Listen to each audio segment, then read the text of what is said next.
Congratulations to the schools, those that are pitching today, because it's an accomplishment to be here, but you know, it's such an exciting thing to be able to pitch in front of your peers and in front of other folks.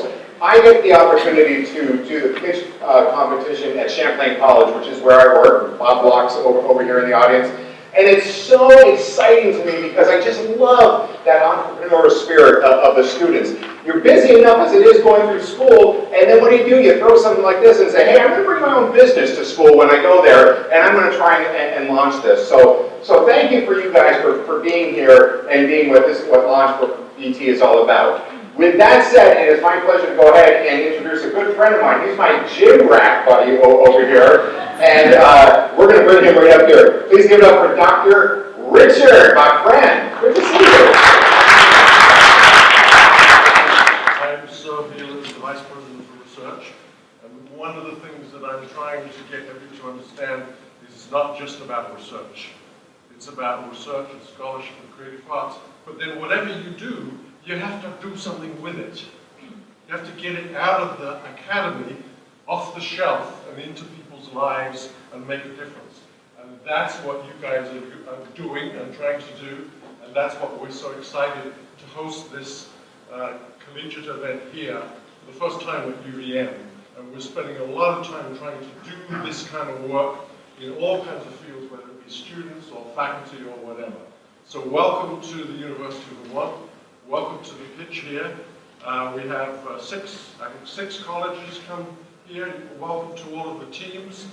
You don't want to hear anything more from me. You want to hear the pitches. So let's get on with it. All right.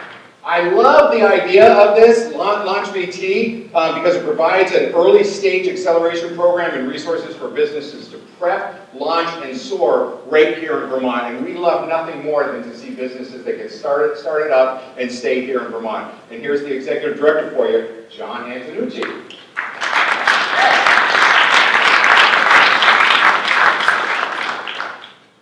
All right, thank you all for coming out and welcome. This is really exciting for us. Frankly, I look forward to this event a lot because it combines basically my two favorite things.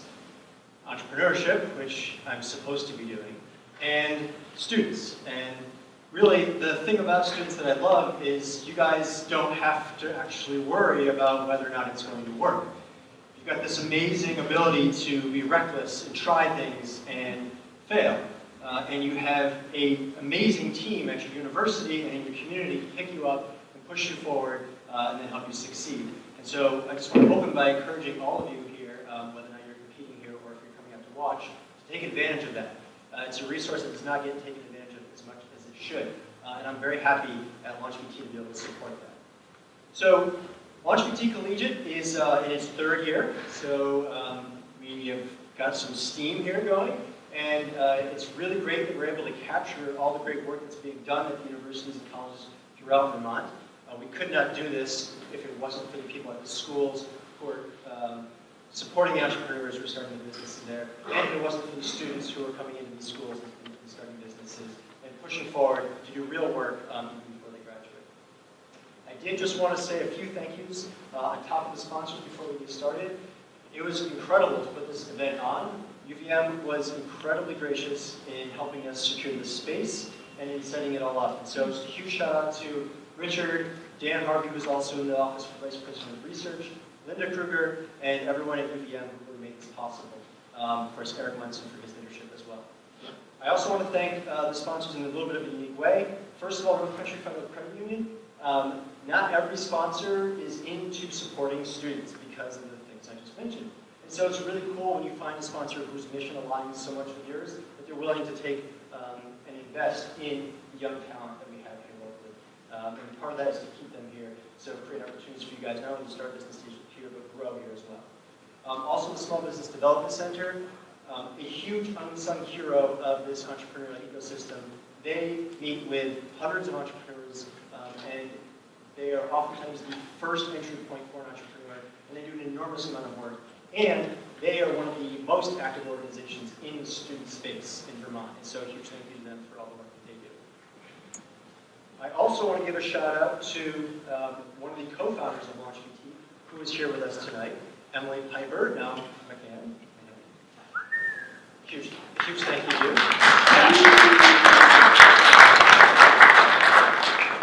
Emily convinced an old, crusty organization in the Lake Champlain Regional Chamber of Commerce. I'm only kidding. Typically, the organization is usually looked to as supporting established businesses who are already out there, large businesses. And Emily was part of the leadership that really started to change the thinking. And a huge thank you to not only Emily, but the leaders there, Tom and Kathy and others, who supported the beginning of this program. And the idea here is not just to support existing businesses, but to create new businesses and support their success here in the ecosystem. There are many in this room who have been on the board of advisors, a mentor, or participated in other ways. So a huge thank you to all of you who have contributed to Launch PT's success over the years. Lastly, I already gave a pep talk to the teams when they were in the pre-room, but I just want to say a huge thank you. As Tim alluded to, we really respect your efforts and energy. It is hard enough to be a student, it's hard enough to be an entrepreneur, and both at the same time is really amazing. And anything we can do to support your success here, please always reach out. With that, I want to get this thing started, so I'm going to turn the mic back over to Tim, and best of luck. I'm the Director of Innovation at VCET, Vermont Center for Emerging Technologies. We have 3 co-working facilities, one here at UVM, one down the street at 266 Main, and one at Middlebury College. We work with entrepreneurs, we do consulting and coaching, we offer co-working, and we do events and lots of other good stuff. So I've been with VCET for about 2 years, and since I've been at VCET, I've started the Female Founders Speaker Series in partnership with Hotel Vermont. And I'm also the co-host of Start Here, which is a podcast where we interview Vermont's entrepreneurs. vcet.co/podcast. Check it out. Thank you so much. I'm glad to be here. Thanks. All right, great, thank you. Savan, how are you? Good, how are you? Good, thank you so much. The founder of Stonecutter Spirits has a little bit of history with whiskey itself, the good stuff. And I'm sure that you've got a little something in here. What's in here today? Some water. All right, okay, well, I might just try some of your water a little bit later. If I start whistling like a pig, I'm going to know what's in there, right? Savan, tell us all about you. Hi everyone, I'm Sivan Kotel, co-founder of Stonecutter Spirits in Middlebury. We make gin and whiskey in Middlebury and soon to be about to open our second location up here in Burlington with a cocktail lounge with Felino's behind City Market. I have been an angel investor through a handful of ventures. I've been an entrepreneur through a handful of ventures. Often you'll find over time that those things end up interrelating. And it's a delight to help be here and help the next crop of folks. So I hope you'll all be bringing cool businesses that I frequent once you guys open up. Thank you very much. I'm UVM grad, and basically lived abroad for a long time, ended up coming back and basically entering into the entrepreneurial ecosystem here by starting Milk Money, and which is basically an online equity crowdfunding platform that allows everyday Vermonters to invest in Vermont businesses. So it connects the two. The Jobs Act in 2012 that Obama put into place, Vermont, the Department of Financial Regulation, updated regulations to make it happen so that we could do this just in Vermont and not have to bother with the SEC. So check it out, milkmoneydt.com.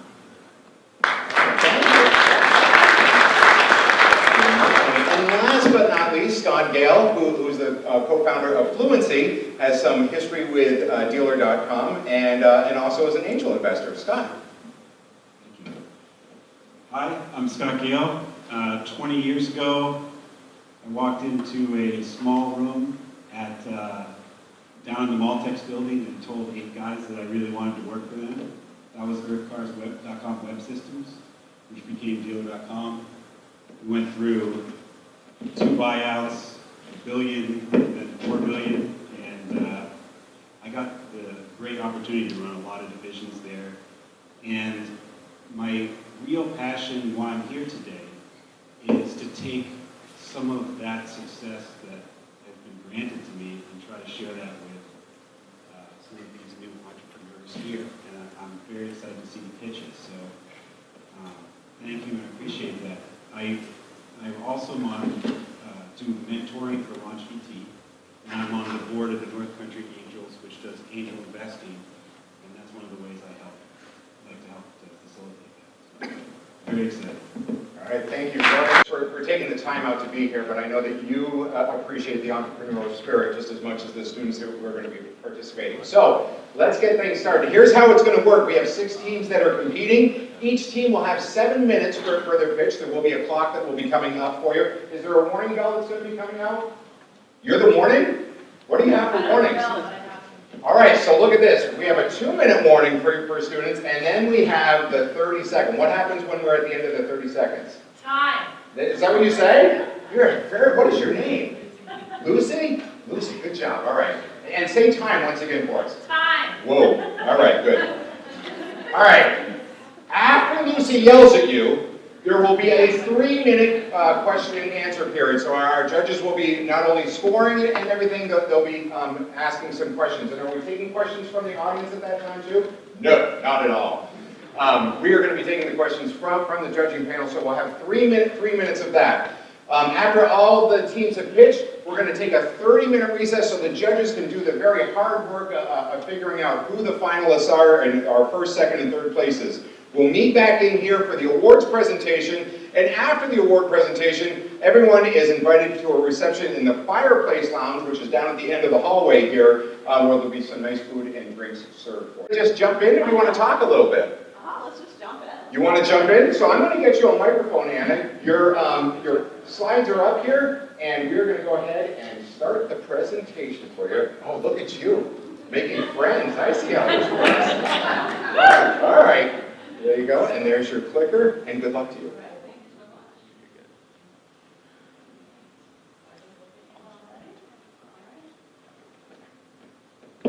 Hello, my name is Anna Willen-Baker, and I'm a senior psychology major and business minor from St. Michael's College. I'm also a therapeutic riding instructor in training with Path International. My first experience with animal-assisted therapy was with a young girl about 6 years old who was born of a mother who was using drugs while pregnant. Her adopted parents had been having issues with her behavior to the point where it was getting in the way of her quality of life. They had tried a bunch of different outlets, nothing was seeming to work, so they came to me with hopes of a better outcome. And my first session with this young girl is something I will never forget. We're on our way out to the barn, and I noticed a few things right off. I noticed that she had a nervous tick in her gait as she walked beside me, and she had a severe lack of social skills for her age. We made it out to the barn, and I taught her a few basics with my miniature horse Picasso, and then we went out to the arena, and ended up lead running to see what they could do. And at that moment, something extraordinary happened. The nervous tick in her gait went away, and she began to speak. She began to open up and tell me about her day. She began to tell me what was going on inside of her imagination. She began to tell me what she wanted to do with the rest of her life. Picasso, my miniature horse, had drawn a bridge between me and this young girl. And at this moment, I realized the true potential of the horse-human relationship and the healing powers it possesses. So I've identified a few different problems that need some addressing here. Firstly, our nation, as we all know, and specifically my community, are confronting a mental health crisis currently, with rates of so many disorders rising exponentially. At the same time, traditional treatment is proving to be ineffective in many cases and even harmful in some. So this has led to researchers looking for alternative therapy methods. Equine therapy is one of these. So there's an increase in demand but insufficient supply of services currently. So the solution I have created to mitigate these problems is to combine my passion for horses and nature along with my love of helping people to create a highly integrated program that will help those experiencing psychological and even physical suffering in my community. Not only will this program expose individuals to the amazing animals through equine therapy, but it will also include offshoot programs that will teach individuals about work around the farm, including growing their own food, how to raise animals such as chickens to produce eggs, alpacas to produce fiber, and so many more activities. So this is currently termed green care therapy. That's the term used right now. And it will also help to combat the screening epidemic by getting individuals back in touch with nature. So what is equine-assisted therapy, and does it really work? Well, the quick answer to the second question seems to be a resounding yes. It has proven its effectiveness in multiple studies, countless studies. It has proven positive, significant results in disorders across the board, from children struggling with autism, veterans with PTSD, those struggling with depression, anxiety, victims of domestic assault, troubled teens, the list goes on. The horse creates a mirror image of a person, a projection even onto themselves. They create a friend they're easy to approach and to bond with. And not only that, but they're easy to relate to for some people because of the fight or flight instinct. From them is that we are, of course, highly integrated, whereas they are strictly equine-based. Our indirect competitors that are inside of our counties, this is what differentiates us from them. Of course, we are equine-based, whereas they are strictly traditional treatment. Now, I have a little bit of a problem pointing these guys as solely competitors because we also operate as partners within the market because they're offering us referrals. So, we have pretty big plans for our marketing strategy. Firstly, we've already started doing this a little bit with our 3 clients we already have. We want to network among families of those with disorders and conditions. We want to tap into those counseling services and get those referrals. Tap into school systems, support groups, individual providers, and just build a nice relationship with the community and a good reputation. We started doing this over the holidays when I went to local nursing homes with my miniature horses. So the funding needs and sources are looking pretty good because we have 2 of the main factors already secured right now. Site control at my home farm and livestock. So one of the biggest things right here is that we need the covered arena, classroom, greenhouses, and raised beds for about $55,000 to start up. But I do envision at some point having to take out an SBA loan for this. So to break even, we'll require 21 clients at $65 per equine session, assuming a year of 50 work weeks, with them coming once per week. We'll account for different therapy terms with varying contracts, as you can see here. And we'll assume 1 full-time and 1 part-time employee to start off that are instructors. We'll also expect volunteers, but we're not going to account for them right now. This only counts figures, also please note, for the therapy programs, not yet counting integrated things with green care. And some forms of insurance do accept equine-assisted therapy right now, but it's still extremely varying because of the stages that equine therapy is in right now. Still very early. So for our revenues and expenses, we are breaking even for year 1 with a little bit of a profit. Now, I want to please note that this is a very conservative scenario. I do plan on ramping this up a little bit more in the first year, but I wanted to just show how doable this is. So for our success factors, we'll continue to develop a strong client base, facilities to operate year-round, the continued training of my existing horse herd of all rescues that I've rescued over the years, and then an outreach to the community and building a very strong connection with them. So what will we do with our funding from Launch Collegiate? We'll provide permanent fencing for the horses and do away with the rope fencing and fiberglass posts. We'll put in our draining system to make sure that the pastures never flood again during mud season, and we'll start the site work for the barn and indoor arena. Thank you so much, and I hope you consider better days.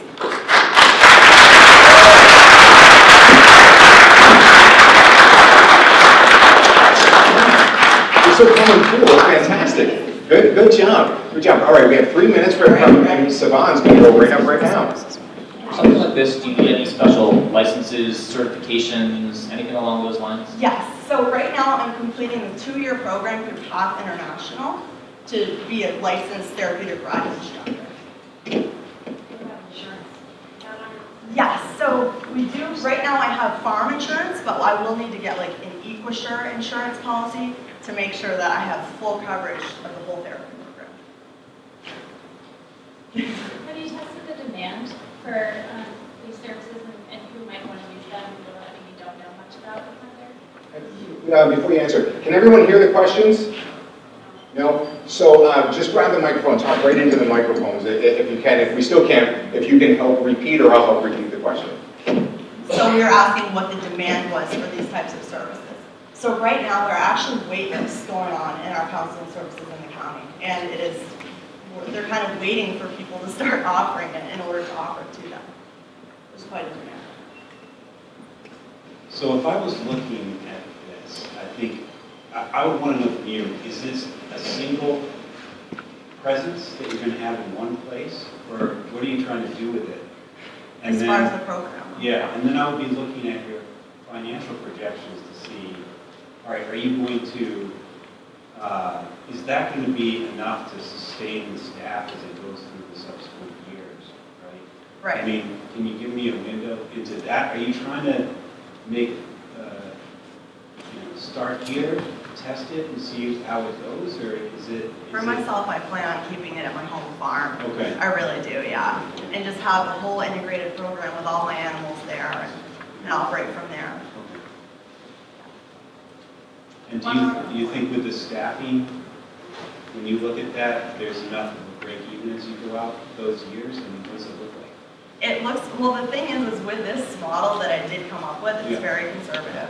And within the first couple of years, I feel like we're going to be ramping it up much more quicker. And I want to ramp it up very quickly in the first year as far as building those clientele. And as we get out into the community, I believe that as we spread the word, clients, we'll get more and more clients within the first year. We have 1 more minute left of questions. I just want to ask, so you said you get 21 clients would make a break even. What do you anticipate like in year 2 for number of clients? And, sort of tags onto her question, like, is there enough, demand? Are there Right, enough in need of it in each county? Oh, there's definitely enough demand. And I would like to see by year 2, I would like to see it doubling. Easily, yeah. Time for 1 more question. Hi everyone, I'm Sarvashri Raimaji. I'm an electrical and computer engineering major. I'm Darshan Farhad, a communication major, freshman year at Norwich University. I'm Chakri Kumar. I'm an aspiring mechanical engineering freshman, and I'm interested in the design aspect. And I'm Harrison Mojo, freshman general engineer. I have one experience. Good evening, ladies and gentlemen. We are poultry liquid biomethane, and as I said, I'm Sarvashri Raimaji, electrical engineer major, and I'm interested in renewable and energy production. As I said, I'm Harrison Mojo. I'm a general engineering student from Kenya. I have keen interest in renewable energy and biogas. And I'm Darshan Farhad. Most of the people have trouble pronouncing my name, but they call me Sean. And I have experience in marketing back in Afghanistan. I'm Chakri Kumar. I'm an aspiring freshman in mechanical engineering, and I'm interested again in the design aspect. And our mission is to provide clean, affordable, eco-friendly, and reliable liquid biomethane to the people of Vermont. Currently, people of Vermont uses wood chip and heating oil as a source of heating their homes. 42,000 residents would use, and 103,000 uses heating oil. Vermont is the second lowest consumer of natural gas in the United States, but most of its energy comes from renewable source of energy. So currently, Vermont also produces electricity through biogas, which helps them in heating their homes, but they are only able to supply 3,200 homes. But with the same amount of biogas, we will be able to serve more than 10,000 homes. And the state goal of Vermont for 2050 is to be energy efficient and to get 90% of its energy from clean sources. Vermont burns 6,000 pounds of wood each minute during winter. This means that we burn through this semi-truck full of wood chips in 4 minutes every winter. This, together with the combination, the prevalent use of heating oil, has put us as one of the highest emitters per capita at 22 pounds per person. Another problem is that the high volatility of heating oil has forced the people of Vermont to group and to form groups so that they can negotiate for prices and do pre-purchases so that they can have stable prices during winter. Clearly there's a problem in the market, and voluntary liquid biomethane provides a solution that is made in Vermont for the people of Vermont. We will partner with farms that are already producing biogas. We will upgrade the raw biogas to liquid biomethane that will be used by the current users of methane, such as schools in their labs, and also we want to use these for heating homes. Our byproduct is liquid carbon dioxide, which is sold to bottlers, which is used by beverage bottling companies. As I said, we will be partnering with farms. We will use cryogenic upgrading technologies to upgrade the liquid, to get the raw biogas to liquid biomethane. The liquid biomethane is packaged is bottled in special designed containers and then sold to, entry into the market. We will sell to the existing users, such as schools, labs, and other business organizations that require this as their fuel for their fuel source. We will also sell it to homes, and as we expand so they can use it for their heating. Our byproduct is carbon dioxide. The carbon dioxide is sold to beverage bottling companies like the SAP beverage bottling company here in Vermont. It will also be sold to the Coca-Cola company right here in New Hampshire. Now, the revenue streams will flow back to Volta Liquid Biomethane Company. Will go back and enrich the farms of Vermont because we will be giving them more money per gallon than what they're getting right now from producing electricity. So, I would like to talk about the competitors that exactly exist in the market right now. So the first one is the natural gas companies. The natural gas companies right now, they cover 3 out of 14 counties in Vermont, which is 50,000 people out of 624,000 people. So what about the rest of the 11 counties? Point to be noted. The second one is propane gas, which is the most expensive product and not affordable. The third one is solar system, and we know that it's not reliable during the winter.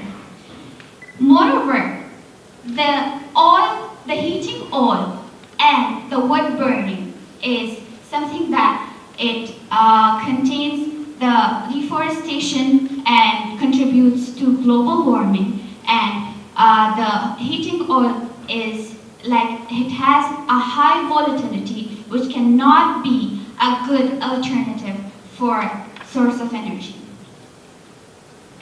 Now, Volta was born last year during the winter, and we added more group members early on this year. We plan on doing field research this spring by going to the farms and by going to different methane companies and doing hands-on research. However, we need 1K in travel support because most of us are international students and traveling will be a bit of a challenge. But the 3K will be in lab resources. After finishing our resources, we will then go to different companies and secure investment and partnership to farms and other companies that might be interested and build our prototype, which will cost $77K. After this, we will then build this prototype, test it, and from testing our methane, we will sell this CO2 to the bottling companies, and we will also use it to heat homes as well. Now, we upcycle waste produced from farmers, from cow manures, by turning the cow manures into methane. We also have stable prices, aren't as volatile as other competition like fire gas and whatnot and witches. And we have a buy local value. We are Volta Liquid Biomethane, your provider of energy from farm to furnace. Thank you for your time, and we're there for interactions. Yeah, I have so many questions, but every time I've read about these systems, I've heard that they're really inefficient. Their large-scale production is not possible. The negative pressure in the biogas containers is huge risk. There's health hazards from sludge, and the resulting process contains a lot of impurities. And I was just wondering, have you gone through all these negatives and tried to de-risk this from that perspective a little bit? I would say as a matter of fact that right now 12,000 cars in Europe are powered by biogas. that means that the current technology in the market has enabled this cryogenic upgrading technology. Before, the technology was scrubbing and trying to eliminate the different products, we're actually losing the CO2. But right now, we're using the cryogenic upgrading technologies, we are able to separate these different liquids. And on the issue of safety, we understand that methane is highly volatile. But one thing to consider is natural gas is mostly methane. And we have been transporting it, we have been using natural gas. And so storing it and transporting it is possible.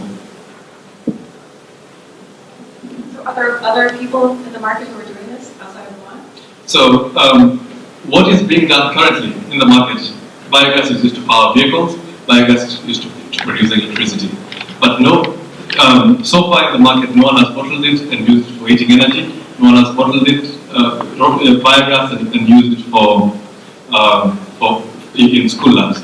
So what we're bringing here is a new concept that we're saying, hey, we're going to make this in Vermont for Vermont. Vermont has a high energy potential, 260,000 cows. Right now, 13,500 cows are producing biogas. So we have a high energy potential enough to provide energy for 132,000 homes, the potential of Vermont. So what we're simply saying is, we want to introduce this concept, make it work for the people of Vermont, and produce so that we can achieve the 2050 goal. We've got about 30 seconds left. 30 seconds left. Is this able to be price competitive, or does it require the consumer to want the feel-good aspect? It is price competitive. The moment when we meet our break-even point, and we have met the equilibrium point, the current market price, as we showed there, was $2.9. Consider the fact that when we meet the supply and demand, the fact that we're not affected by external factors like oil makes it even more reliable for the people of Vermont, because the market factors in Vermont will be controlling our prices. One final question from the judges. Scott? You made a statement during the presentation that the farms do this today, right? They're burning it and they're using it to produce electricity and sell electricity back to the grid. Yes. You made a statement that that you are going to be able to pay them more, yes, than the farms do today. Is Yes. that? I mean, have you looked at the financials of that, and that is true? These are the numbers. Okay. 17,000 tons of methane are burned. This is from Green Mountain Power. Okay. So, of the 14 farms, the 13,500 cattle, 73,000 tons of methane are burned to produce the electricity that touched 200 homes. Now, with this same 17,000 tons, the potential, when we use the average consumption of every Vermonter, which is around 900 gallons of propane each year, so when we use that number, the number is boosted up to 10,000 homes. Now, back to the math, each kilowatt hour is $0.17 that goes back to the farmer.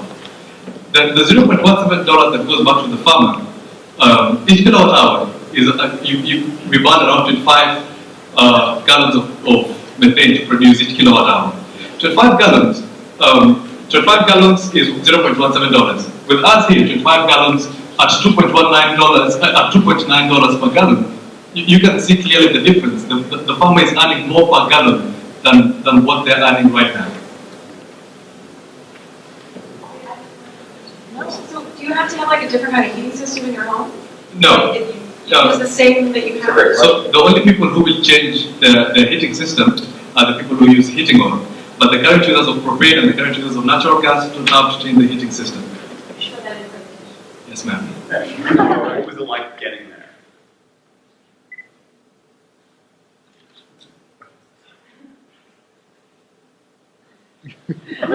Were you stuck in traffic? Were there screaming kids in the back seat asking, "Are we there yet?" Was this you when you walked onto the beach? Did you have to carry your beach gear blocks? It's a really troubling experience to get to the beach, and I think the worst part about getting to the beach is finding a parking spot. The problem is parking spots are limited at beaches and in very high demand. Prices are very high to park, and no way exists to book a parking spot in advance. Parking is so bad that in the town of Asbury Park, New Jersey, 29,000 parking tickets are issued per year due to limited parking. It's very expensive to park. In Boston, Massachusetts, it costs $30 a day to park. And by 10 a.m., all beach parking spots are normally full. So I'm not sure if you can see, but in this photo right here, it's beachgoers in Boston, Massachusetts, and they're being turned away for the day because the lot's full and they're not going to be able to go to the beach, which is a bummer. And it's not just you who has beach parking problems. It's a problem across the U.S. Beautiful, clean beach, but bad parking, Wrightsville Beach, North Carolina. Great surf, bad parking, California. Parking tickets, Cocoa Beach, Florida. Parking, parking, parking, parking, parking. So, what's the solution? Beach It, a platform where beach homeowners can rent out space in their driveway to beachgoers. It allows beachgoers to save money and time when traveling, allows hosts to make money on the side, and results in no frustrated beachgoers and lets people enjoy the beach. So we know people are willing to rent out spaces in their driveway. One of our competitors in greater Los Angeles, LA area, Dock Now, currently has over 100 total spots to rent for commuters in LA. And on Craigslist, there were 1,500 temporary parking spot listings in New Jersey alone in the month of November. We know people are willing to pay a lot for beach parking. The town of Asbury Park, New Jersey annually makes $3 million in beach parking revenue and $1.4 million in parking ticket revenue. And so we know people are looking for a less expensive, hassle-free alternative. So it's very common for people to forget where you've parked at the beach. You miss your meter by 5 minutes and you get slapped a $50 fine. Our product is simple and easy to use. Beachgoers can search for parking by city. They can view their listings by location, distance to the beach, the reviews, and the rate. And they can easily book it on our platform. We're dealing in a very large market here. So there are 300 million day trips taken to beaches in the US annually. And in our focus beaches alone, there are 73 million day trippers. Those are the states of Florida, California, North Carolina, New York, and New Jersey, which are the most highly trafficked beaches. And so because beach parking is such a problem, we believe that we can get 15% of the available market of these beachgoers to use our platform, which will result in 11 million annual spot rentals. So assuming 11 million annual spot rentals and a $10 average rental price, which I calculated based off a survey with 85 responses, this would result in $22 million in revenue. So you can see here broken down by year with percentage of the market share. With just 1% of the beach beach does about $1.5 million in revenue. And in 2024, with 15% of the market share, $22 million in revenue. And this is at our focus beaches. And this doesn't even include revenue Beach expects to earn from very targeted advertising to beachgoers that use our platform. So vendors, restaurants in the area can advertise to our users. So we're going to gain initial traction by targeting beaches with the worst parking problems. So these are commuter beaches outside of major cities. So the county I live in, Monmouth County, New Jersey, just outside of New York, has terrible parking problems. We're also going to target vacation destinations with very poor parking. We're going to target major events that attract large numbers of people. So Ocean Fest attracts over 100,000 people every year in Long Branch, New Jersey, right near where I live. And they go on July 4th for fireworks that happen at 10 p.m. at night, and all beach parking for these fireworks fills up by 10 a.m. in the morning. We're also going to advertise on vacation rental websites, so it's very common for families to rent a house near the beach, but not on the beach. They end up having to travel to the beach every day and really struggle to find a parking spot every day. So using Beach It, they can lock in a week's worth of parking. Also, we're going to partner with and target underutilized parking spaces, such as churches and schools. So these are spaces that can really bring in a lot of extra income, and Beach It can help them do that. So our competition is city driver rental companies, so people renting out spaces to commuters in cities such as LA and Chicago. Parking garage rental companies where people can reserve a space in a parking garage before they leave for home, and in a vacation parking spot rental space, it's just Beach It. So we're better than our competitors. We're the first to market. We know vacationers are willing to spend, and we're a local run. I'm from Monmouth County, New Jersey. I'm a beach lifeguard. I go to the beach all the time. I know the problem firsthand. I know what towns to target. I know what events to target. We're We're very easy to use. We have profiles where both users are able to rate, both hosts and renters are able to rate each other to foster an environment like Airbnb. We also help reduce beach traffic. So people searching for parking can be reduced by 30% if we we help people find parking spots more easily. So beach will help prevent beach traffic and help the environment as well. So the team is myself and Vijay Sridhar, who is our Chief Technology Officer. My advisors are Charlie Antonelli, who is the founder of Parklead, which was acquired by Spot Hero, one of our competitors, and David Bradbury of VSET. So we're looking for $50,000 in financing for our mobile and app development and sales and marketing launch for this summer. We currently have $10,000 raised, and we're currently negotiating terms for a further $10,000. Launch VT, $6,000 will help us pay for SEO and SEM costs for 1 year. So our goal is to help people find parking, but Beach's main goal is really to help families and people enjoy the beach more and have a stress-free, relaxing experience.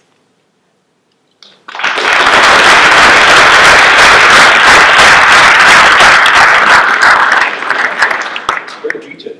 Yeah, that was good. Yeah. All right, judges, you are up. What is that? Loved your presentation, really good. You should be wearing flip-flops. So why wouldn't somebody like Doc Now, I mean, they've got the infrastructure, they're doing it for commuter spots, they could easily adopt your idea. What's going to make yours better? Because they've already got it in a way, changing locations. Yeah, so that's something that Beach is really thinking about. So I know the beach very well, so it's very tough for these people to go. It'd be tough for me to go to LA and know where the parking problems are. I don't really know where people go. It's very hard to do. So I know the beach. I know where there's bad parking problems. I know the towns to target. I know the events to target. And as well, we're going to offer these discounts. So we provide extremely targeted advertising to vendors and restaurants. And so we can provide, if I rent a spot in Belmar, New Jersey, I can get a notification immediately of restaurants and stores to check out. And that will also provide discounts, and that's something that they'll have trouble providing. So how are you going to market to the people whose driveways are going to be listed on there? Yes, so first what we're really going to do is we need to make sure we have enough spots before we launch. So that was retargeting churches and schools, because they're very easy to target. We can meet with them in person and make sure we have enough spots online. But also the beach homeowners have hosts. So Charlie Antonelli, who's my advisor, they just went out and put out flyers. Very catchy, your driveway is gold mine. And then they can easily go on and they can list it on our website. Facebook ads, very targeted Facebook ads to the townspeople in the area, short town Facebook groups. So I got 100 responses just by putting my survey up on these sites. So I had 21 people just sign up from that, already willing to put their spot up. Press, I already have local newspapers wanting to publish articles about my company, and so we're holding off on that until we get closer to the summer.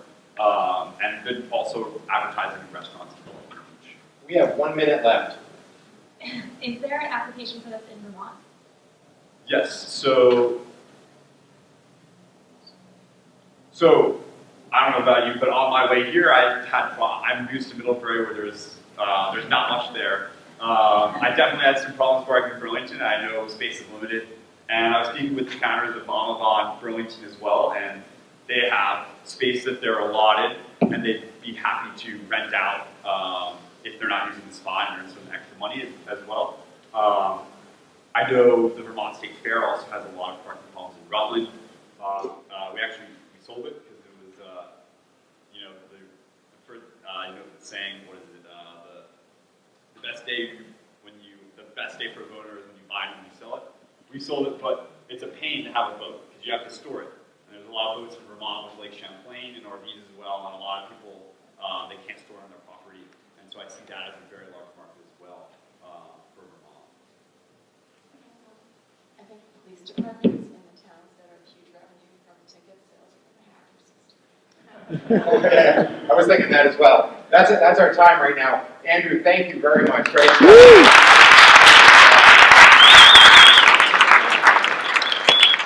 What are they going to do with all of that revenue they're going to lose, right? I got an answer to that. We're going to I'm Jack Dacus. And I'm Jack Volkolon. We're with Green Mountain Maple Innovations. So to get started here, we're just going to tell you a little bit about ourselves and our team. I'm Jack. I'm an experienced maple sugar maker in the state of Vermont. I've been doing maple tubing installations since a little bit before I was 10 years old. And I saw a need in this market with applying a maple sap spout into a plastic maple tubing. And the current tool on the market right now, the only tool on the market, doesn't really work all that efficiently and isn't very ergonomic. It's hard to use for the user. Therefore, it takes them a lot longer to complete the task. Therefore, kind of costs them a lot of money. So I looked at my partner Manny, who has a great background in engineering and manufacturing, to help me out and solve this problem, create a tool that can solve this problem. Yeah, so when Jack first approached me about this idea, we got excited about it. We sat down, put pens to paper to sort of get our ideas flushed out. From there, we hopped into some CAD modeling software to create a visual representation of what we hoped our product would look like. From there, we were actually able to use some resources on campus to rapid prototype a physical model of our product, and then finally use some CNC and manufacturing equipment to create an actual working prototype of aluminum. What's great about our team as well is we both have a tremendous interest in business and entrepreneurship. We're both enrolled in entrepreneurship programs at Vermont Tech, so it worked really great in blending this into a real business. So what you see me behind here on the screen is a value proposition canvas. What this does is it has us sit down and just figure out what our jobs to be done for our potential consumers could be. So what are the problems that they face and what can we solve, what can we create a solution for them to be solved. So this was really eye-opening to us because it really occurred to us that the real problem in the market is that there's only one tool and the people that use it don't really realize that it isn't efficient. So it was really eye-opening for us to see that if we created a tool that was more efficient for them, we could put it in front of them and say, hey look, there's something out there that might save you a lot of money in your days and really help you out. So some of the things we learned from having done this value proposition are that the people really didn't like the tool on the market. It's really heavy, it's manufactured out of steel, it's not very ergonomic, it takes 3 hands and a hip to use properly. It's got very little aesthetic appeal, and it's got a super high cost of purchase to the consumer. So some things we've identified about our product that we hope will give us a competitive advantage is that our product will be lightweight, manufactured out of aluminum. It'll have efficient use and comfort for the user, single one-handed operation, very ergonomic. We hope to make it customizable through different colors, potential logo engravements on it, and we hope to greatly decrease the cost to the consumer. So behind me on the screen, you can see our 3D CAD model as it's going into what we call an exploded view, where all the parts of the assembly come apart and then retract back together. And this is the physical model that we've created from that. And the way that it functions is that I've already attached a spout to the tubing to save on demonstration time. You drop the spout into this groove here, and your tubing gets held with the clevis, and then you squeeze the handle and crimp the spout directly on the tubing. So it's a true one-handed operation, very ergonomic and simple to use. So now we have a working prototype in our hands. We're looking at what is our business model going to be, who are we going to look at to sell these tools to. So we might not be necessarily looking for the people that are going to actually be using that tool in the woods. Yes, there might be some owner-operators out there that are going to buy our tool and actually use it themselves, but we're looking for the people that are replacing 100 maple spouts, 1,000 maple spouts, 10,000, even 100,000 maple spouts every single year. That's costing them a lot of time and money and labor as they're going around to each tree and replacing a spout. It takes, upwards of 30 seconds per tree. That adds up to a lot of labor costs. So we're looking for the people that are out there that might be willing to purchase our tool to then decrease their labor costs, save them money. So we're going to be doing this through industry trade shows and publicity through word of mouth and testimonials once we get these out in the market with our prototypes. So our current competition pricing stands around $150 a unit. We anticipate our cost to run about $98, netting the consumer $52 savings.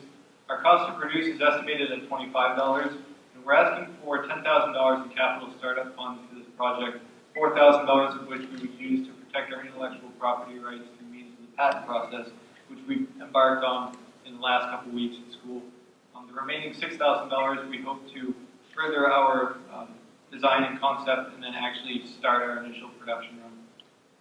So now we dive into our projections and scalability of our actual business. So we're looking at in the first year creating and selling 400 of these tools out on the market, which is going to, from the projections that we had in the last slide, going to give us a gross revenue of just shy of $40,000 in that first year, and a profit of a little shy of $30,000 in that first year. For year 2 after that, it's a 50% increase in production and sales, and then for years 3, 4, and 5, we're looking at a 25% increase in sales, for a gross revenue of $400,000 and a profit of $300,000. And this is showing a 5-year track because the plan, our exit strategy after the 5-year mark, is to actually license our product to a larger manufacturer to continue production on a larger scale. So in order to quantify the number of tools that we hope to produce, we needed to do some market opportunity research. And for that, we turned to the Vermont Sugar Makers Association website. And we found out that there are 3,000 maple producers in the state of Vermont. And that currently employs over 3,000 full-time people. And that doesn't include all the part-time employees as well.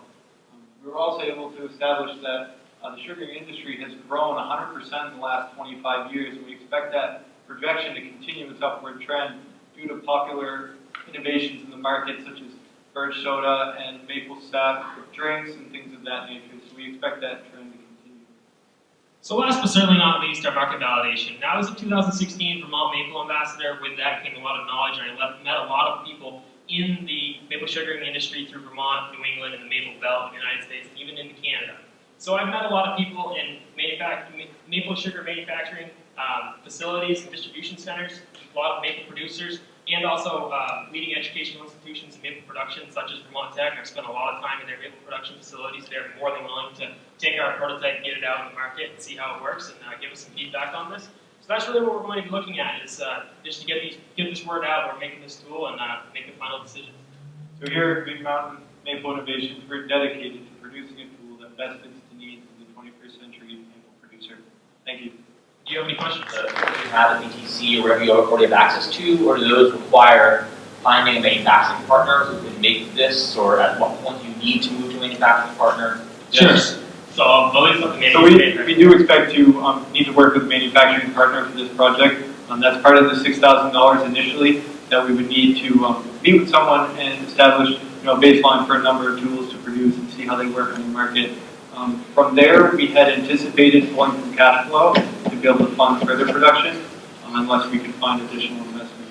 And this tool creates it's very little startup cost for it. It's actually very little material. We spent very low cost. I spent a lot of time designing a tool that wasn't very costly. The tool on the market right now, huge markup. So isn't this one. So if I'm a maple sugar here in Vermont, how many do I need to buy?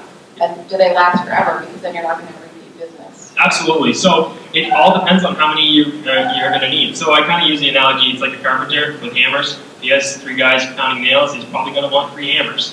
But have you run those numbers, like, of the farmers who the maple sugars here in Vermont? Yeah, how many are we going to need to make? Yeah. So on this slide right here, Vermont Sugar Makers Association says that there's 3,000 maple producers. Yeah, there's probably more of those.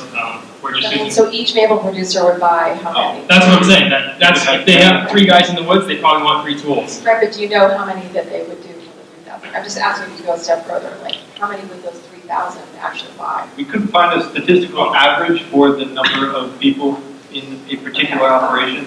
So that the maple producer could be like a family of 5, or it could be a huge production run. We were pretty low key on the numbers. We really based all of this slide's projections off the 3,169 full-time employees, which is there's way more than that. That's just pretty much what's registered. We have 1 minute left. Can it be used for something else? It can be. There's a couple more aspects in the sugaring industry that it can be used for. There's a couple more, not just spouts. There's other connectors and teas and such that they can kind of make it multi-purpose. We've actually kind of thrown the idea around of making it kind of like a multi-tool for sugaring. So some other tools that we often carry around in the bucket in the woods, have that on there. It's like kind of the one-size-fits-all multi-tool, but not for any other industries. No. We do anticipate, taking the company into the 21st century and potentially increasing the different number of tools and different production runs that we could potentially do. So that was part of our goal of licensing the product. We might introduce a new product that's more efficient on a different level. We're kind of basing everything off of the aluminum idea as well. A lot of the tools in the market are all steel, so they're very heavy. You're carrying around 10 miles a day in the woods at fatigues. So using that with aluminum, we might be able to create it. All right, you're good to go. Hi, my name is Timothy. My name is Evan. And we are Tomo, where we create products with the core purpose of fostering human connection. So have you seen something like this before? How does it make you feel? Well, let me tell you, I have an experience with this. So last year, I went down to Church Street with a group of my friends, and we were having a great time. We went out to dinner, and the evening started off amazing. The food was great, the atmosphere was on point, and most importantly, I felt this connection with my friends. We were all having fun. Everyone was laughing, smiling. And I went to the bathroom during this meal, and I came back less than a minute later. And what I saw surprised me and disappointed me at the same time. This. Every single person at my table was on their phone. And that's when I realized that people are using their phones at inappropriate times, and this is a problem. And I started looking into this, and it's everywhere. It's in schools, it's in business meetings, it's in churches, it's even at funerals. This is a problem of epidemic proportions, and that is why we need to solve this problem right now. And it's not just restaurants that, so basically, sorry, to go back. From my personal experience, I've learned that big problems can be solved with small solutions, and that's why we're going to be targeting restaurants to begin with, in order to gain traction. And restaurants themselves don't like phones. They think it's antisocial, they think it detracts from the experience, and it also decreases their revenue because it slows their turnaround time. And on top of that, customers have the nerve to go up to restaurants and ask them if they can charge their phones for them. This is a headache for restaurants because this is not a service that they're expected to provide. That's why we have created Ohana, which is an integrated charging system designed to curb cell phone use through positive reinforcement. Basically, what it does is, imagine a drawer. It goes underneath the table, you plug your phone in, close the box, and that's when the charging mechanism kicks in. Each seat at the table will have its own individual compartment, and those compartments are linked to a central microprocessor, which will be plugged into the wall as a power outlet. And on top of that, we will be developing our Tomo app, which for customers, it creates a reward system. So the longer that you use our compartment, the more points you get. And you can redeem these points for actual rewards in the restaurant, such as free appetizers and free drinks. And also on top of that, it shows Tomo restaurants in the local area. It recommends you restaurants. And also, for the restaurants, we provide valuable user analytics and data that they can use to make the business better. And also, in the future, we will be streamlining the digital payment process. So, what's in it for restaurants who will be actually buying these products? Let me tell you, it creates revenue for them. It increases the turnover rate. It gets people in and out of restaurants quicker. And also, it's free marketing for them. The app advertises their restaurant. And on top of that, it creates customer loyalty because the same customers will come back in order to get those points. It facilitates social interaction. This is our mission. We want to make human connection, and this is important. Because for restaurants, customers will be talking more to each other, and also customers will be talking more to the staff. And it also maximizes customer awareness and appreciation of everything that the restaurant has to offer. So what's in it for customers who will be actually using these units? First of all, it engages them in the entire experience. It engages them in the restaurant it engages them in the experience that restaurants are trying to provide them with. It positively reinforces the behavior of putting the phone away. And what does that do in return? It creates that human connection again. It gets people talking to each other. And last but not least, you get to charge your phone for free. So, we've done some preliminary market research, and as far as we know, there's nothing out there that accomplishes what we are trying to accomplish right now successfully. But we'll be competing against charging blocks that charge phones, we'll be competing against phone addiction apps, and we'll also be competing for table real estate to get our product onto the table. And also, we've created a win-win-win situation for everyone involved in this. Restaurants get more money, customers charge their phone for free, and get free rewards, and we are accomplishing our goal of human connection. And as an art major, this is what I love to do. This is my strength. I love making things, and that's what we've been doing for the past years. We've been making various prototypes, and we've actually taken them to restaurants and tested them with users and asked the restaurants for feedback. We've been basically walking into restaurants and asking them if we can get the manager or the owner, and we talk to them. So we've been doing face-to-face conversations and in-person surveys. And also, moving into the future, we'd like to do more focus groups involving people, and we'll do online surveys and email blasts in order to get a better understanding of our market. On our team, I'm the CEO and founder. My name is Tomoki. Awesome. My name is Evan. I'm going to be serving as the Chief Technology Officer for this project. I'm an active member of Burlington's Generator Makerspace, and I really have an interest in social experience product development. With us, we're going to be having Jack Van Water, who's an analyst with the Catamount Innovation Fund. He's going to be helping with business development and strategic planning. And on our team of advisors is Jerry Manick, who is a former product designer at Apple. We have Eugene Korsunsky, who is a design thinking professor at Dartmouth College, and we have Peter Silverman, who actually won this competition last year. He's helping us with our business. So, what are our resources? We've been accepted into the Catamount Innovation Fund, which provided us with information, resources, and funding. Asiana Noodle Shop is going to be our testing ground, and we have over 40 plus restaurant connections in the local area. And we split up our business into three parts. So for the first phase, we're going to be focusing on the hardware. We're going to be nailing our hardware, getting it out there and testing it with our users. Second phase, we will be working on our app and making sure that it works fluidly with our hardware. And third of all, we will be expanding. We will already have our products out on the market, but this is where we really push our product out there to make the change that we believe that it will make. And right now we are on stage 1. So currently we're planning on having a flat rate. So we will be offering it as a package, which will include all of the units as well as installation and maintenance on our end. So the restaurants have minimal work and it won't get in their way. And basically what we're doing is we're asking for prototype development funding right now. We want to make a quality prototype in a short amount of time, and that's where we need roughly $3,000. And this cost includes electronics, it includes materials, and it also includes hiring the cost of hiring people who have the skills that we do not have. This is something that we heard from one of our users, but I think it's really relatable. Everyone has thought this out at least once in their life.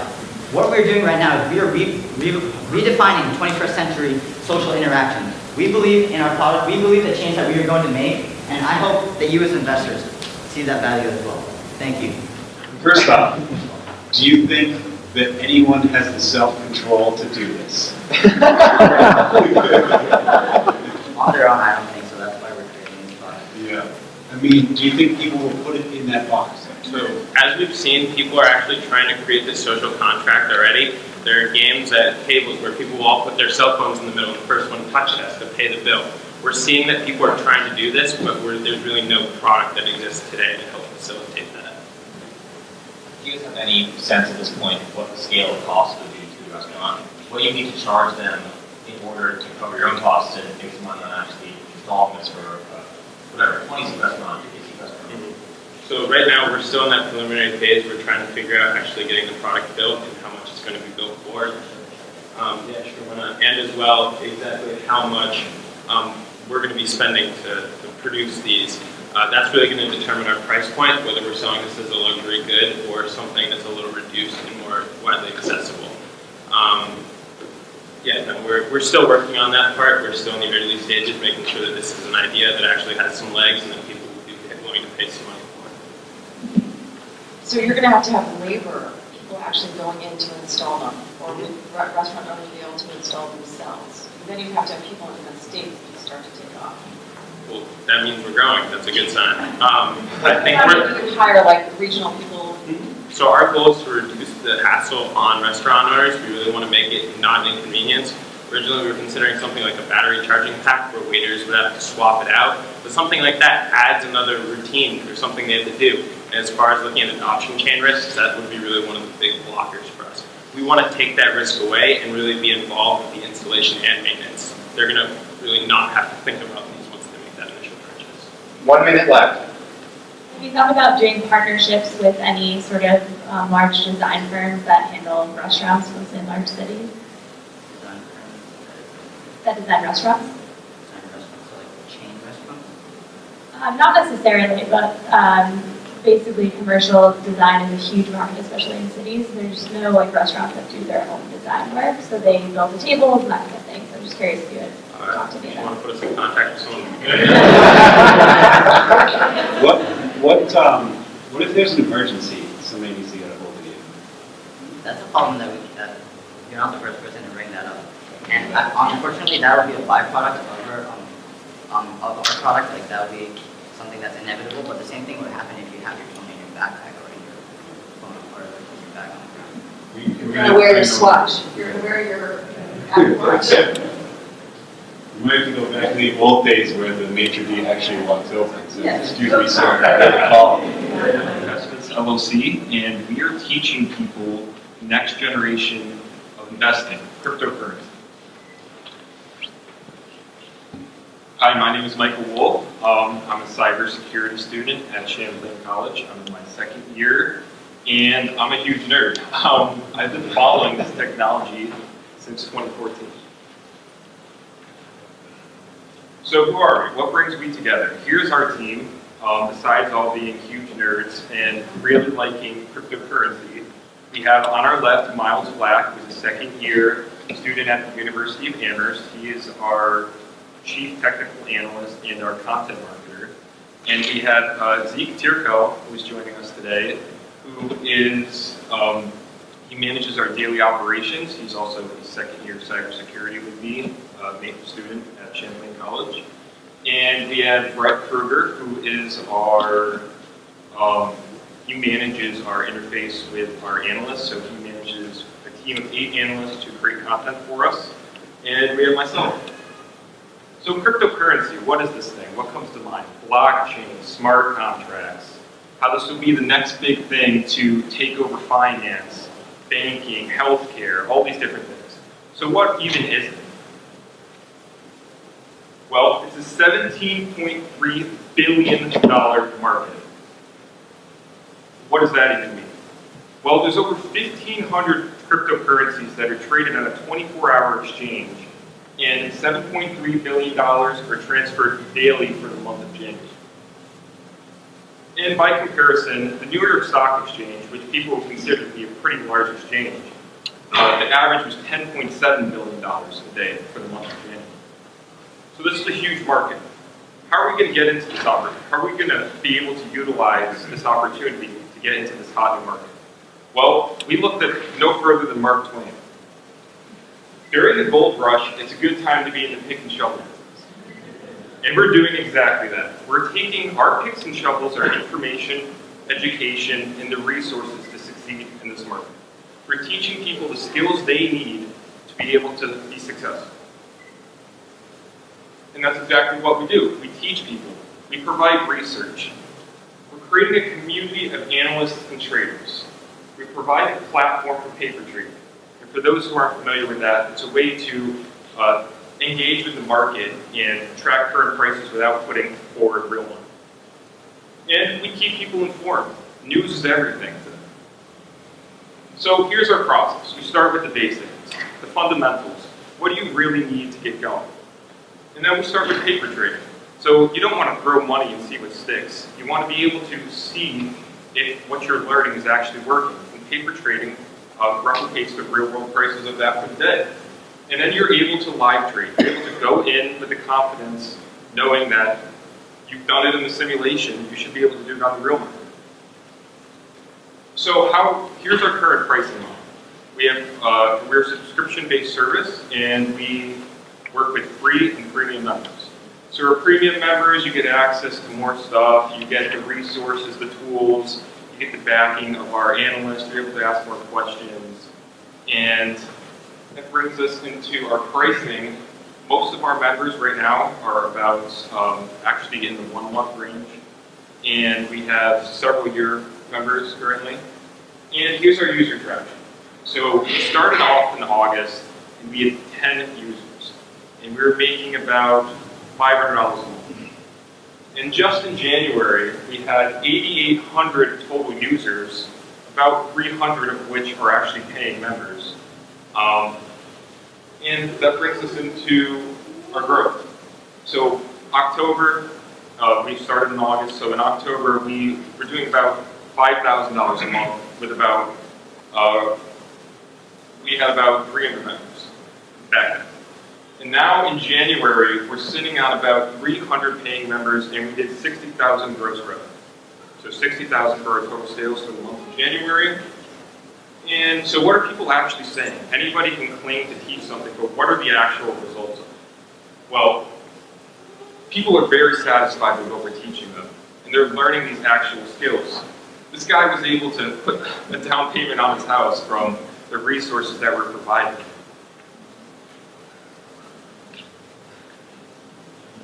So, looking to the future, you might have noticed I don't actually have a competitor slide, because most of our competitors are actually stealing our information or reselling it, and they advertise it as our information, just to undercut us on price. So while we have all these different facets of education in place and the resources to be able to train and simulate this in one area, it's not perfect. It's more like a Rube Goldberg machine. We want to have everything under one house so everyone is able to have a seamless user experience and Something that's just easy to use, that is everything in one place. And if we win this competition, we'll be using those funds, putting them towards a web application.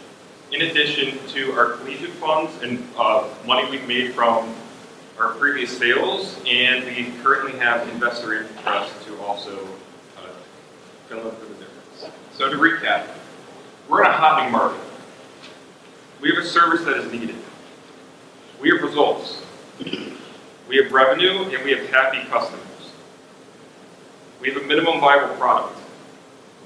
We have a core team, and we have a growth strategy on how to grow this from the tens of thousands of users into the next generation. Thank you, and any questions? And Zeke can... That's a great question. So, like Michael said, we have several competitors who are basically looking at us as the leaders in this market. We are the first ones to become, a big company with a lot of users and a lot of revenue. And so they look at us, they see what we're doing, they see it's working, and they take our content. Now, how we're battling that is basically the same way we built the business. We're creating new features, and we're creating brand new ways our customers can interact. And one of those things is the web application, like Michael mentioned. The web application is going to bring us to the next level, just because it's such a leap to like I said, the next level, that our competitors who are stealing our information aren't going to be able to make that same leap. How did you get the 8,000 people in January? Like, did you market, or was it word of mouth, or through, just online ads or whatever? So yeah, we do a lot of marketing. Miles Black, who is a second year at UMass, he is one of our, he does most of our marketing for us. We all work on it, but we do a lot of through Facebook, through Twitter ads, YouTube videos, lots of stuff like that. YouTube's a huge market for us specifically. There's tons of people who research technical analysis, fundamental analysis. People, they don't know what cryptocurrencies are. They want to know, so they Google it, and the first thing that comes up they click on. And usually that's a YouTube video. And so we've got a huge amount of hits. I think we've got around 1,000 subscribers, and some of our videos have 10, 20,000 views on each video. 1 minute left. If your competitors are selling your product for higher prices, maybe you should be picking your prices. But also, if you did 60K revenues last month, and this is really happening, go spend a couple $1,000s on a lawyer to send some cease and desist letters. You don't necessarily have to take it all the way to court. You can just try the first level and see what you can do to stop it. Absolutely, and actually, it's funny you say that. We just hired a lawyer to look into that. What are your numbers for February?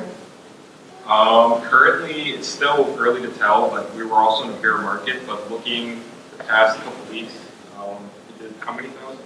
So the last couple weeks, we've hit around 30,000 already in revenue. And for growth, for gaining users, I don't have the numbers specifically, but we see it's incredible growth. Are you guys hiring? We are looking for more analysts always, people who can help us with marketing. As we said, we have a lot of revenue to spend, so a lot of it's going into the web app, and we're going to need a ton for that, but we're always looking to expand our team. I'm not qualified, I'm just wondering if you're growing. Wait, you're saying that you want the money for the web app, but you actually have a website. So yes. What's your URL? Our URL is pureinvestments.org. Everybody should go to that website. But yeah, we have a website already, but a web app is going to be a very interactive experience for our customer. Right now we use a bunch of different platforms. Like Mike said, it's a Rube Goldberg machine. And so by bringing it all into one web application, everyone can have access to a multitude of features, unlimited features, as many as we can think of. And that's all in one spot rather than going here, here, here. All right, Michael? We've been doing these competitions now for 5 or 6 years. Emily, you're going to have to tell me how many years we've been doing Launch. I've got to go on 7 years. 7 years, okay. So in that time, we've given out in total prize money and in kind over $400,000 into the community of Vermont. So this is something that we're very passionate about. And some people say, why is the Chamber of Commerce this old age, stale male and pale organization care about this. And the reason is pretty simple. Our job is to support and nurture a thriving private sector economy in the state of Vermont, one that supports members, their employees, and communities. And that doesn't happen by itself. It doesn't materialize out of thin air. That economy and the people who are going to be the next generation of entrepreneurs, business owners, business developers need to be nurtured and they need to be supported. And our job as the largest business association in the state of Vermont is to provide that guidance and provide that nurturance. That's why we do it. That's why we continue to do it. We do it with our partners. And when we started this Launch Collegiate, we had no idea how it was going to go. And Tim pointed out, last year, I think it was Major Wise, that they changed their name and rebranded a couple times, looking at Nick at the back. They just knocked it out of the park. We were down at BTC, and we were like, wow, that's really interesting stuff. And there was some tough competition, just like there's tough competition this year. And they went to the Launch VT competition against some of the best and the brightest from the university, from the business community, the private sector, and they ate their lunch and they won it. So for all of you here, that is possible.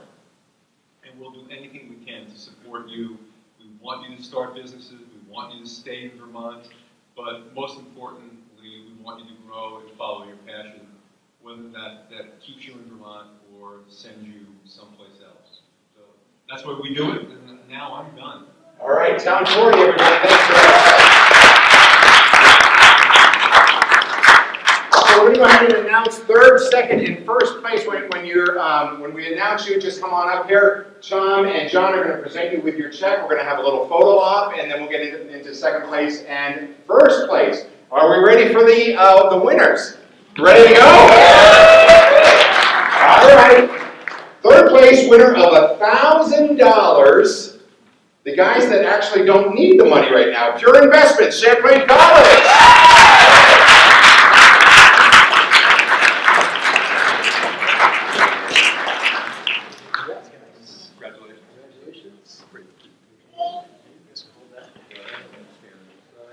We go by height. I'm feeling short.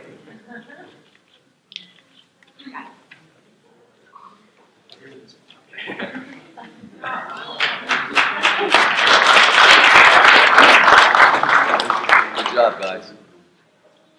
Second place, and the winner of $2,000, you know already? There's an app for it. Beach it.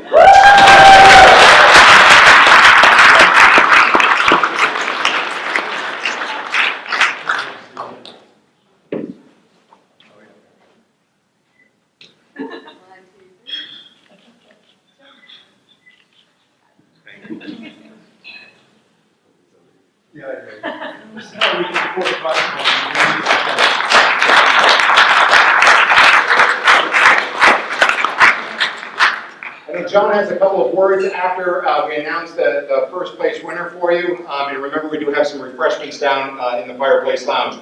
But the winner of $4,000, any spot in Launch VT, did I say they win $4,000? $4,000. Vermont Maple Innovation.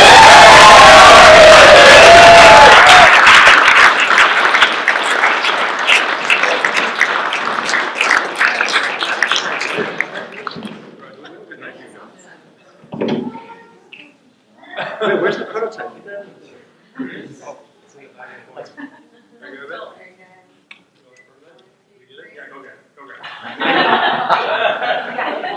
he have to go to the bathroom? Now he's got to get the prototype. Oh, the prototype.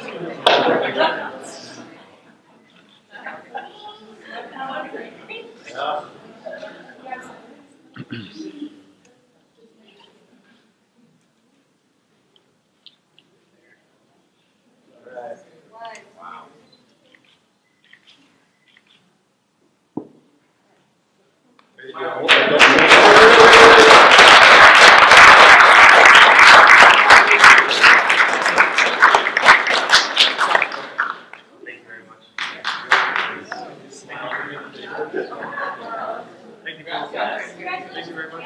Thank you. Thank you. Thank you very much. Get them out. All right. Yes, thank you. Thank you. Thank you. There it is.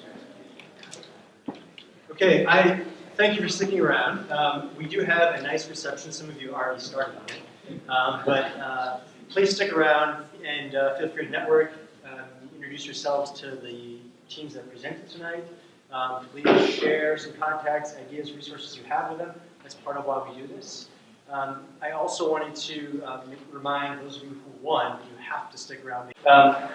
So I neglected to thank somebody who is doing a very important thing for us tonight. And so an entrepreneur from UVM. I wanted to say a huge thank you to Matt Carney from Visionary Heights Media. If you have not ever heard of that company before, check it out. They are producing some really great video footage for a lot of different companies doing a lot of work here in Vermont. Don't watch the one about cliff jumping, it's terrifying. A couple things about Launch VT that I wanted to tell you about. Not only did the winner of Launch VT Collegiate go on to compete in Launch VT last year, but we actually brought in, by merit alone, another student team, Sherda Ware from Middlebury, who also competed in Launch VT Collegiate last year. So, whether you won or didn't win, I encourage you guys to all apply to the Launch VT competition, and applications for that are opening up next week, so look out for that. Also, if you are looking for any kind of resources or to get more connected, we've launched 2 new things at Launch VT. One is a community calendar. We've encouraged organizations across the Vermont entrepreneurship ecosystem to submit events to that. There's lots of really cool things on there. So if you're wondering about what's going on or ways to get connected, go check out our calendar. There's a lot of good stuff on there. Also, we created something we call the Connector. It's an inventory of all the organizations in the state of Vermont who support entrepreneurs. And you can search by whatever you're looking for in terms of service, capital, workspace, mentorship, and also a stated business you're at. So check that out. Find the local organizations that exist. There are a ton out there. They're just looking for you to walk in the door and help you be successful. So I guess I have one other plug, sorry. We also this year launched a new program with Generator. It's called Jumpstart. And it is specifically for prototype physical product makers. We've got a small cohort that's going through that program. But every other Thursday, we open up the public lecture portion of it to the community. And so you can check out that Generator website or go to Launch VT, check out Jumpstart. There's a lot of content-specific courses. So again, if you're looking for some more information to help you get your business to the next level, go ahead and check that out. So with that, again, best of luck to all the students in the room. Thank you for your energy and what you do. Have the persistence to succeed. Utilize the resources that you have around you. And I will see you guys all out in the reception. Thank you.